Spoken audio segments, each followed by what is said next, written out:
अं, मला दत्त जयंती येते आता आणि त्याचं आध्यात्मिक महत्व ऐकायला आवडेल जर त्याविषयी सांग. Yes, it's favourite question, favourite वेळ आहे माझी ती सगळी.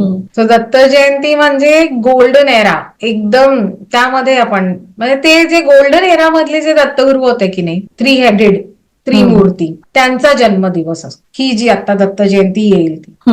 सो ऑनेस्टली फक्त हा उत्सव किंवा रिच्युअल नाही आहे, दत्त भक्तांची ती दिवाळी असते. आणि ग्रंथ सांगतात की या दिवशी दत्तगुरूंचं कॉन्शियसनेस, ते तत्व सगळ्यात जास्ती ऍक्टिव्ह असतं सगळीकडे.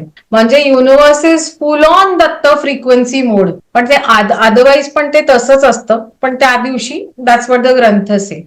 सो त्यामुळे त्या दिवशी आपण जे काही भक्तीने अगदी मनापासून जप, साधना, सेवा जे काय आपण करतो ना, त्याचे मल्टिपल इफेक्ट्स मिळतात आपल्याला, असं आपले ग्रंथ सांगतात. म्हणून दत्त जयंती फक्त रीत किंवा रिच्युअल म्हणून सेलिब्रेट करू नका. ती एक संवादाची, त्यांच्याशी कॉन्व्हर्सेशनची एक खूप मोठी संधी युनिव्हर्सनी आपल्याला दिलेली आहे. तर just make the most of it.